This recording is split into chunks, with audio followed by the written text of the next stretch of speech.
Welcome to Game of Thrones, what do we call it? Spoilercast by Boyz to Nerdz.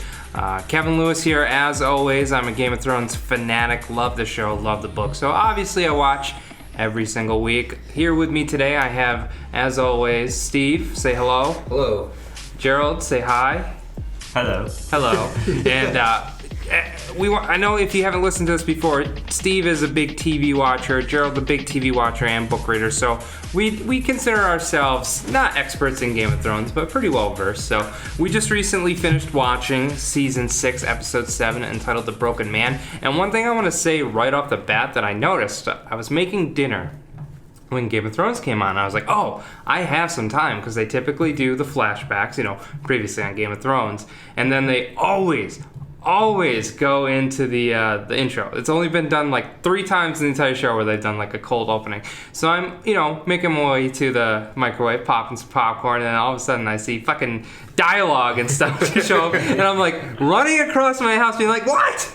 In the rare instance that there was I think they call them soft openings. Is that where they do something right before the intro? Yeah, soft or cold. Cold.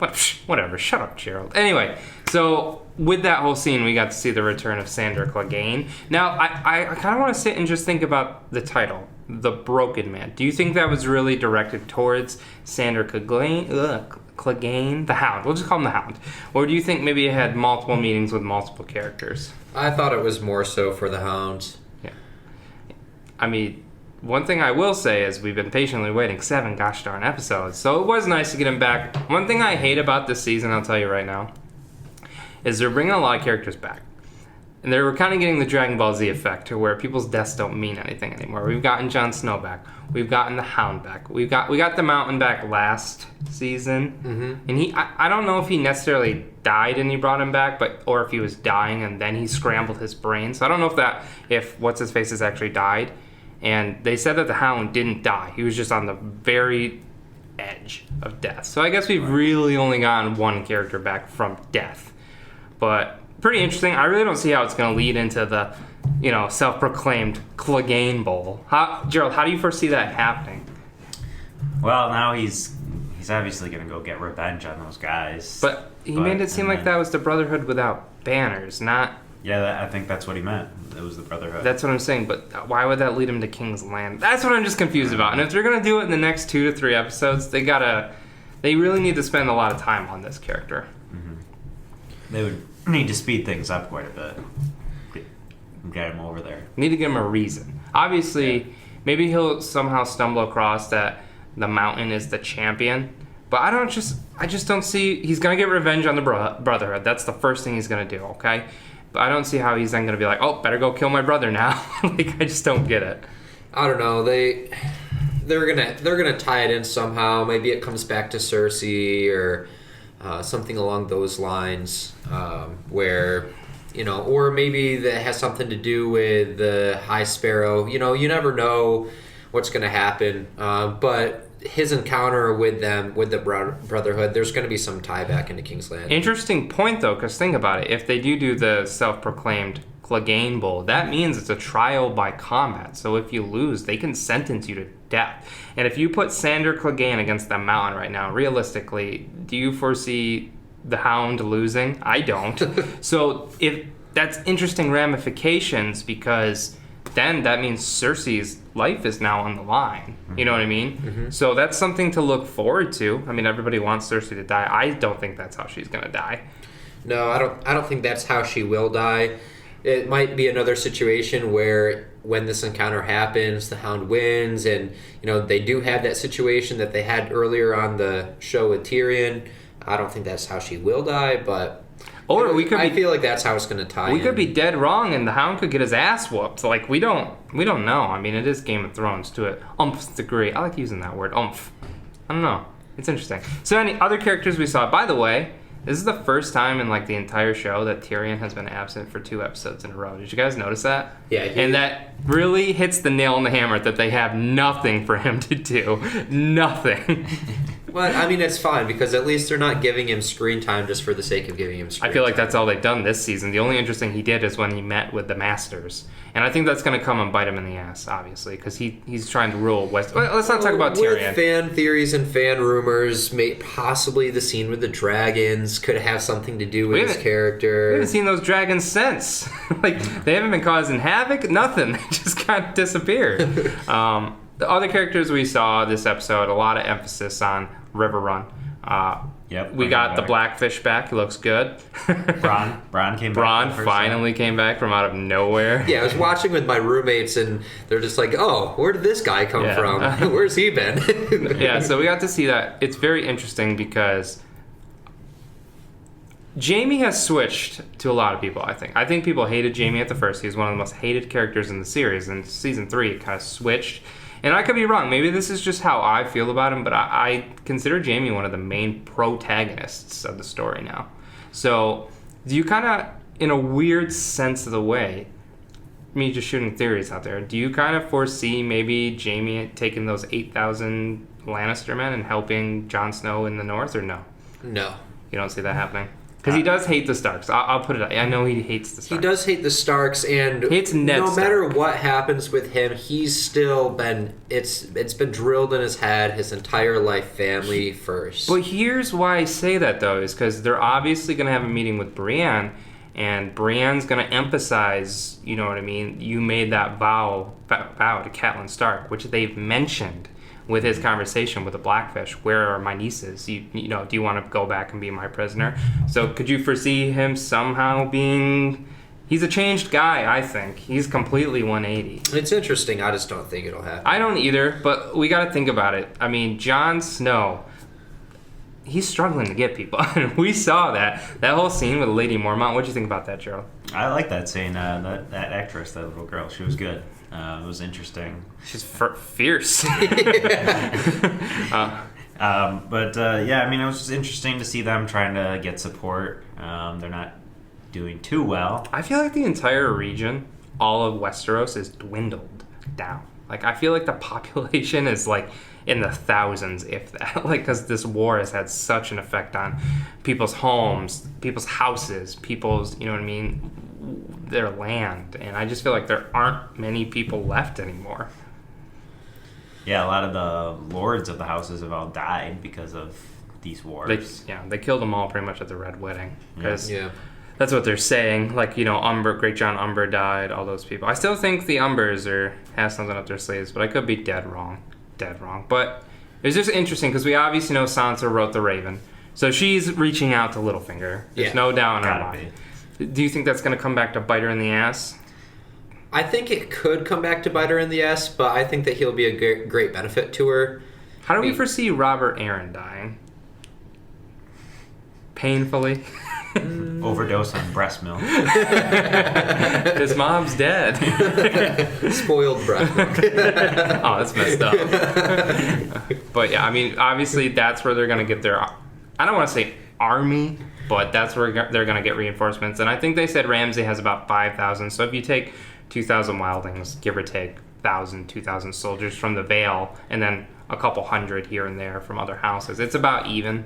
See, one thing that I'm kind of getting sick of, and I mean, I get it because the wildlings are like, they're slowly moving further south, and every new group of people they come to, there's going to be this battle with like, I don't want to fight next to the wildlings. Yeah. But that whole controversy is just kind of getting old to me. It's just like, okay, how many times does Jon Snow have to try to convince people that the wildlings are worth fighting with? The only argument I could put that way is this is the way people have been thinking for thousands of years. Right, which is why I get it, but it just is something that they, like, it just happens episode after episode. It's just like, okay, like, just like how many times do we need to see the Stark girls seeing a reenactment of their father's beheading? Like, right. I get it. I understand. Speaking of Stark girls, Arya Stark, you know, a little cocky, a little boastful in Bravos, trying to book passage back home. She has all that gold. It's kind of interesting how he was like, where'd you steal this from? She's like, what do you care? That was pretty funny. And then she's just, you know, flying on high. And then all of a sudden, as soon as you see that goddamn old lady, you're like, uh-oh. Yeah, everybody knew as soon as you saw that one lady. Trouble is afoot, and she got stabbed. No way she's dead. Do you think she's dead? I don't think that she's dead. That would be, I don't think she'll last the rest of the season. Can I just say... rewind to last episode, did I not make a bold prediction that they should kill off Arya this season? That, just putting it out there. Just saying. They're not going to do it, but... I think that they should. I think... I just don't see what she has any purpose for in any... Gerald, where was Needle in that scene? Why did she leave it behind? I don't know, because they ended the last episode with her all prepared for them to come at her, and then she's totally not prepared at all. When, shouldn't you be knowing? She seemed a little too do. Like I'm finally getting out of here. I don't know. When you have master assassins coming after you, I'll say Jaqen Hagar. That's not his name, but we'll just call him that character. He's a master assassin. I think, do they call her the Wolf? The Waif. The Waif. I was close. She's pretty competent. I don't know if she's a master assassin, hence why I think the guy's going to get pissed that she failed. Mm-hmm. So I don't know. I think this season's going to get resolved with her figuring that all out. And then she'll make her way back to Bravos. Is there any other characters? Any big characters? I mean, that whole scene with the Hound is pretty cool because he does seem like a changed man. Do you think he's buying into the Seven, or is it just kind of what he's around? Because, again, that leads us back to where he'll be the champion of the Seven. I mean, I think he's somewhat changed, but I think he's more just fed up with things more than a changed man. He just doesn't care anymore. Very similar dynamic to Magneto. I saw Apocalypse over the weekend, and spoiler alert, not too bad, but Magneto is trying to change his life. That's all I'll say. And it seems like no matter how hard he tries, he just can't escape fate. And he's always brought back to his old life that he's trying to change. So I got that sense of feeling with him. Yeah. No, I don't think that he's necessarily a changed man. I just think that he just doesn't care anymore. He doesn't want to have to deal with all the bullcrap that he's dealt with his whole life. Obviously he still has a violent aspect to him, as, he said, I forget what his name was, but, he was saying to the leader. We'll just call him, I think, what's the character's name in the book? Marlbrand or something? I don't know. Septon. Yeah, he's a Septon. I think his name was Brother Ray. Brother Ray, okay. He's Brother Bubba Ray from WWE when he went to TNA. Brother Ray, okay. One last thing with the Greyjoys. We see them over in Bravos. I thought they were I don't know if they were in Bravos, but they were in one of the... They were, because when Arya went to that guy... That's an interesting thing for next episode. I thought when Arya was stumbling around at the end, she was going to run into Theon Greyjoy. So, do you think she's going to run into them next episode? I mean, that could be. They're just too. They're too close to not. You know what I mean? Are they in fact though both there? Yeah. Okay.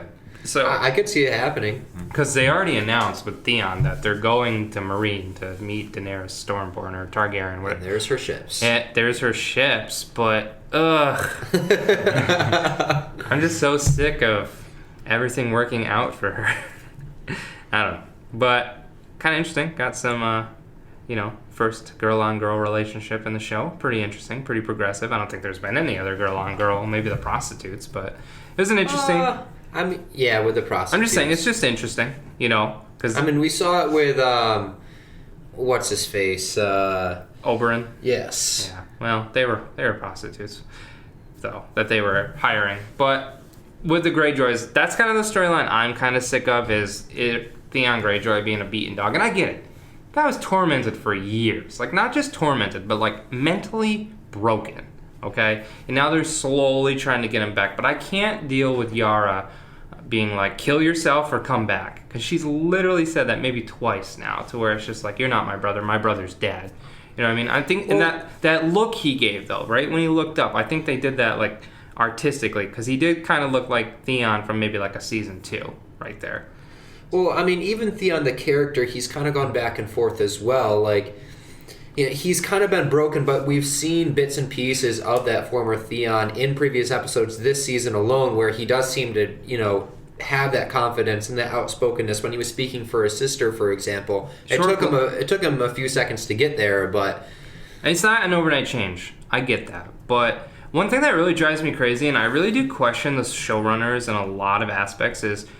I've seen a meme on this, but when Euron Greyjoy was build me 1,000 ships, and then you think it's the Iron Islands, and they are notoriously known for not having any materials like that, and they take what they need. And you really question the showrunner sometimes for their attentions to detail. And it kind of, Theon helped Sansa escape. He knew that Ramsay was going to come after them relentlessly, and he just leaves. And now he's going to Meereen without even making a case to go back and try and help them. Like, why would he do that? I don't get that at all. Like, how you just be like, I've helped you now. I know exactly how bad this guy can be. He's going to fuck your day up, but deuces, I'm out of here. Well, he said that he wanted to go back home. He wanted to go back to his family. I think he's trying to find himself again as well. I get that, but can't you do that after you kill the, satanic... That's not the word I want. What's the word I want where he's just... But do you really think that he thinks that he could get any sort of revenge on Ramsay?